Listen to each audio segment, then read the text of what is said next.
My name is Kate Mahoney, and I'm the Executive Director of the Naomi Ruth Cohen Institute for Mental Health Education at the Chicago School of Professional Psychology. We're honored to be here tonight with Jeff Zacharias. Jeff is a licensed clinical social worker with years of experience in helping youth and families around issues of raising children, raising healthy children, helping children navigate the issues about sexual identity, sexual orientation, and helping parents kind of guide their young people through changing times. So Jeff, thank you so much for coming tonight. Thank you for having me here. And we just wanted to start out, some of our callers in the past have asked a little bit about at what age should parents really start talking to their children about sex and sexuality? Well, I think that we should start talking about sex and sexuality as soon as a child is ready or as soon as they start showing interest. I think it's important to have those conversations early, and it helps to remove stigma and allows the child to feel safe talking about what could be some hot button topics with the parent. So the earlier the better would be where I would start. So it kind of sounds like you're saying families should individualize it based on the individual child. So you might have a family of 3 or 4 children, and the ages might be different based on their development and their needs and styles? I think it should be based on every child. And I think that children should be having those conversations. All children should be having those conversations. Sometimes I found that parents who are uncomfortable talking about a child that might be different, or there's some perception that they might be different, will sometimes withhold that information because of the parents' uncomfortability with those topics. So whether it's a large family or a small family, each child should be having the same conversation with caregivers to help normalize the process. And it not only helps the child and the family, but it helps all the children as well. So I think it sounds like a little bit what you've seen in some families is people get a little bit into don't ask, don't tell kind of notion. Right.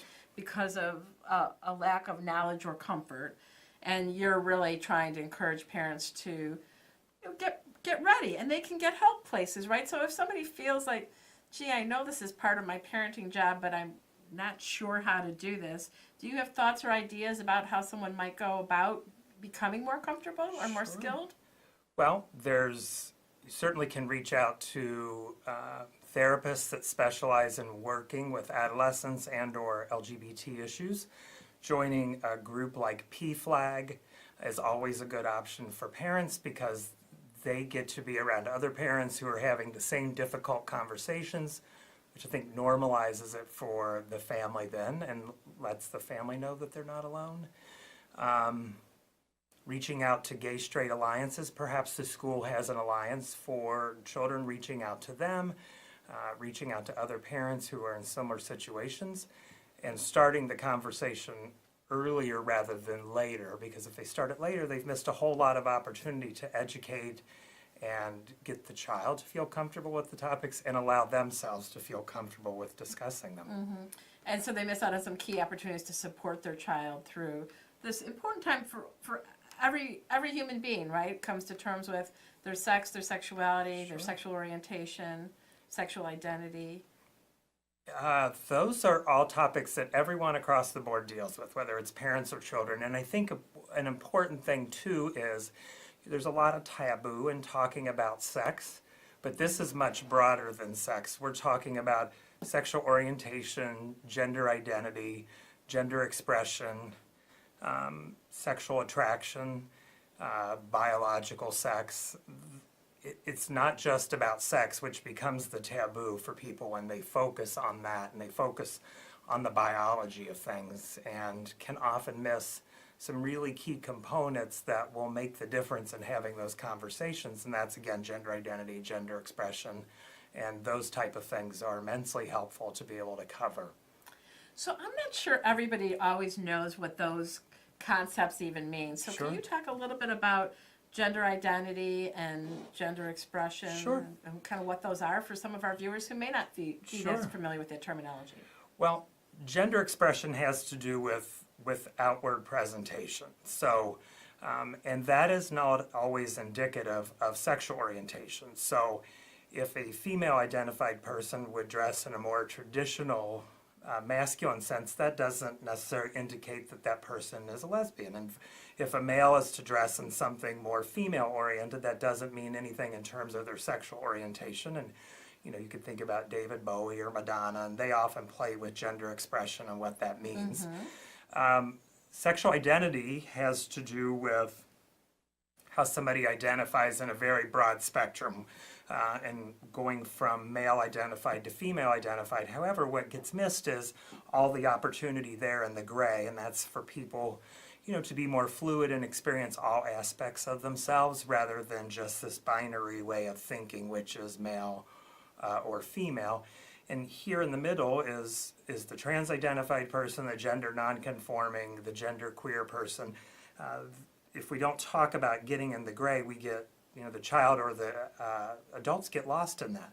So it's gender expression, sexual orientation, which of course is, we go from being homosexual to being heterosexual, and then again we have that binary concept where all the individuals are missed in the middle. Gender identity, gender expression, sexual orientation, biological sex has to do with the biological sex of an individual. But then if it's male parts or female parts, we again miss the gray, which is sometimes where our intersex individuals fall into the category. And then there's romantic and sexual attraction, which is a whole other conversation. But what's in the heart is different than necessarily what somebody's attracted to. And if we're not looking at that in the expanse of a person, again, we're getting caught in this very black and white area, which is what we really want to be, is a more fluid and a broader representation. And more open and accepting. Yes, sure. So do you feel like we've made some progress and where things are maybe a little less binary and it's not just, two boxes to choose from on a form, that we've made some progress? My hope is that there's progress been made, and in cities like Chicago or LA or San Francisco, I think it's more part of the conversation every day, whether someone's looking for therapy or a support group system or whatnot. I think places are becoming more comfortable in having that conversation. My fear is that in more rural areas that maybe is not part of the conversation quite yet. And that scares me a little bit just because of the number of people that are represented there. And then I think the world is a scary place right now for anybody that identifies perhaps as anything other than a white heterosexual male. And whether it's political or spiritual or whatever the framework might be, it's becoming in some ways easier to talk about things, but becoming scarier to talk about those things because the broad world is or can be not a safe place for people. So what do you see as some of the risks for someone who maybe is feeling like they are somewhere on that continuum, not at either extreme, and yet there aren't a lot of people in their life that they feel like they can talk to about how they're feeling? Sure. Well, it certainly impacts a person's physical health. If a person doesn't feel safe in the world, that there's an impact on the mental health, but that also impacts the body. And so we see higher rates of like risky behaviors or STDs or higher blood pressure or things like that go along with the physical manifestation of trauma and not feeling safe. And of course, then there's the mental health aspect, which is often in this community, there's higher rates of depression and or anxiety or suicidal ideations. Addiction is certainly a larger component. And just sort of, I guess, some of the other mental health issues that go along with not feeling safe in the world and a person looking for connection however they can find it. So I guess those would be the biggest areas that I see impacted. So as you list those, when I think about it, for a parent who's maybe feeling a little uncomfortable, not sure, and maybe even feeling like their child's experience almost is in conflict with the parents' experience when they were growing up or what their religious beliefs might be or political beliefs. I think most parents want their children, though, to be healthy and happy, so that perhaps that would be an issue that they'd find some way to balance out what the way they were raised and what their comfort zone is. But if their top priority is wanting to support and love their child and give their child a nurturing environment, that they might find or at least explore some new ways of thinking and talking to their child.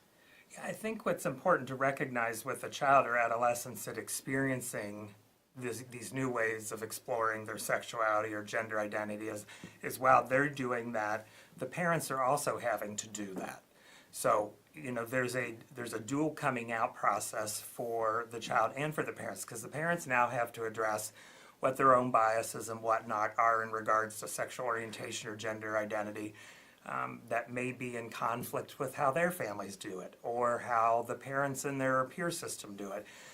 So everybody's kind of walking this same process and having to come out. And I think that's what's important and challenging for the parents, is to be able to, well, this isn't necessarily how I was raised to do things, but in the spirit of my child growing up to be happy and healthy, I need to really rethink what my own biases and stigmas are, and then help my child and their peer group to also sort of challenge those same things as well.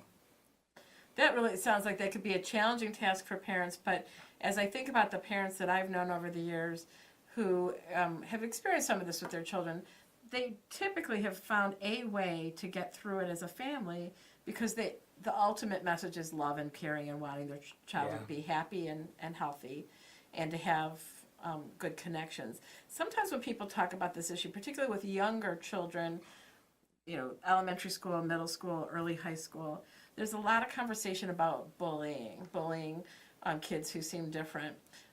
So I'm wondering if you can address that, and then in a moment we're going to go, after that we'll go to, we have a caller, but let's just talk about the issue about how real is the issue of bullying? Is it something people should be concerned about? It's absolutely a real phenomenon, and the thing that I think is most scary now is that bullying is 24/7, 365, where perhaps older individuals didn't have that experience of having the internet to connect them to everything. But now with things like Snapchat and Instagram and Facebook, people have the space to sort of intrude on other people's space and then take power and control away from them. And then bullying them, whether it's, again, sexual orientation or gender identity. And not only perhaps is the child being bullied, but their peers are, and maybe even the parents too, because the parents are choosing to love and support their child in a different way. And it can be very difficult to get away from bullying now. Can be constant. And that's the thing. With social media in particular. Absolutely. Right? Social media, and it can be anything from walking down the street to being in a classroom to, it could be any variety of things. It doesn't have to take the form of social media. It can be all over, and sometimes it's very covert. So it's kind of hidden, or it's very overt, which is really in your face, and most people recognize or think is more bullyish, but sometimes the hidden things can be equally as difficult. Okay. Well, Jeff, let's go to our caller and see if they have a question or comment that can enrich the rest of us. So, caller, we're ready for you. Hi, how are you? Great, Good, thanks. thank you. I just have a question, kind of related, but sort of on the sort of parallels what you're talking about right now. Can you speak a little louder, caller? We're having a little hard time hearing you. Okay, great. How's this? Good, thanks. Wonderful. Well, I'm having the issue I'm having is with my young. She's with me full time, but she invited me talking. She wants to come out to her mother about her lack of faith in God. She's an atheist. And I want to support her in that her mother's family is devoutly religious and devoutly Jewish. And she's worried about the backlash. She's kind of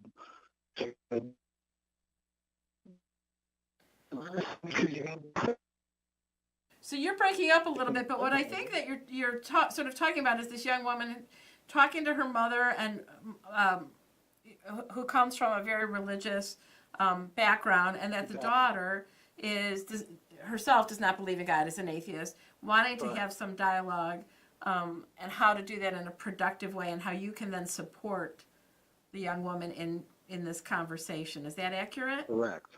Okay. Yes, that is correct. Great. So Jeff, do you have any advice you'd like to give or things you'd like to offer? Sure. Does your daughter identify as LGBT? Is that what I'm understanding? No, no. She's straight. So LGBTQS is really the community that I'm talking about, and it's all of us who are just identified differently with a mindset, and don't want people to identify or treat them or tell them from the community. So you're getting at, I think what's interesting is that really core issue that often things like religion and issues about sexual identity, etc., can feel very intrinsic and very entrenched, and how to handle it in a family when not everyone shares the same perspective, and how to support a young person who might have a different experience or perspective than their parent. So you're making the parallel, it sounds like, between what we've been talking about around a little bit around sexual identity with issues about differences in terms of belief systems about religion, spirituality, whether or not there's a God. Well, one thing I would say is that I want to honor the fact that you reached out and you're willing to have these conversations. I think that's powerful, and I think anytime we can question our own sort of belief system in support of our child is powerful, so thank you for that.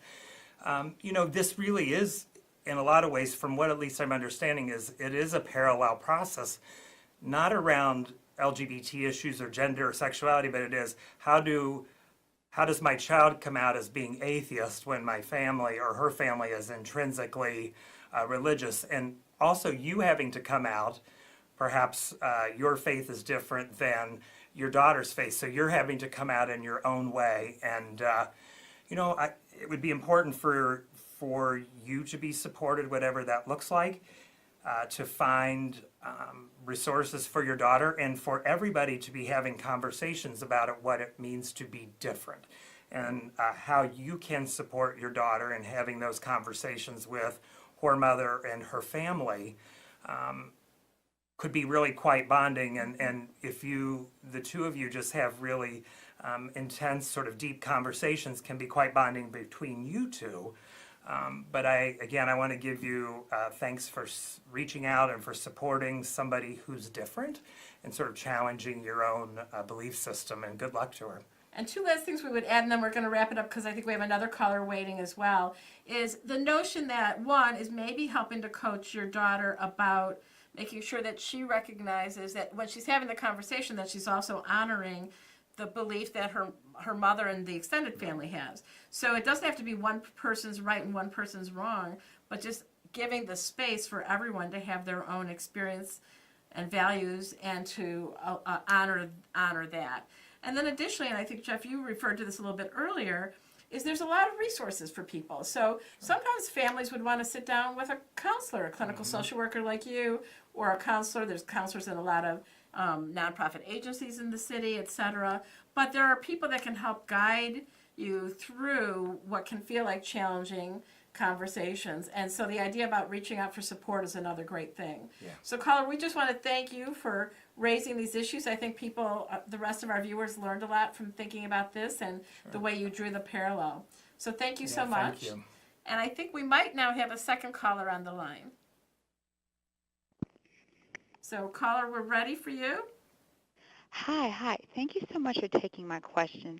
So I wanted to know this, and I think I'm kind of, now that I am the age that I'm at, starting to see it from both sides as my friends begin to become parents, that, from the second the doctor says, congratulations, it's going to be a boy or be a girl, people begin to have expectations about what their children's lives could look like. Right. Mm-hmm. And so I guess I'm curious in terms for parents, when a child, comes out and says that I am different than your expectations, how they can sort of measure that against their own ideas for what the child could be when the child comes out and says that another path in life will make me happy.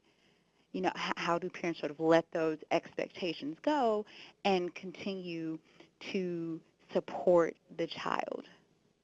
That's a great question, and I think it's complicated by the fact that people's perceptions, again, are that when my child is born, they're going to fall into some sort of a gender role. And society bases on that whether a boy is going to have blue or a girl's going to have pink, and it's often in gender reveal parties, right? And then as the child grows older, then the parents' expectations becomes much different. And that's where the idea of coming out comes in. And, how do you sort of open your heart and mind to, well, this isn't how I envisioned what my child was going to go through, but it is their path. And how does the parent get supported, and how do they sort of deal with their own gender expectations? And but the child is the expert, and the child knows very early when they're different or when something isn't lined with their peers. And so, again, parents having conversations with peers or therapists or support systems, parents having conversations with children and talking about gender expectations and gender roles, and all those things need to be occurring earlier. And, there's some grief and loss associated with that, because parents often have an idea, right, as during the 9 months leading up to childbirth, this is what it's going to look like. And when that particular scenario doesn't happen, there can be anger and grief and loss and denial and all of that sort of typical grief process. But for you as a parent or your peers and the children, it's important for everybody to be supported and be talking about, here's what I thought would happen. I recognize it's not happening, so what can I do right now to support my loved ones? You know what's great, I think, about what you said, Jeff, and I just really want to emphasize that, is that it can be a grief and loss experience, and to also try and be open for people to be able to acknowledge that it is hard to shift gears sometimes. They sort of pictured their life and their family's life on one track, and things are changing a bit. So what we can do as a community, whether we're talking about faith communities, neighborhoods, other kinds of social groups, is trying to support parents as well. Yeah.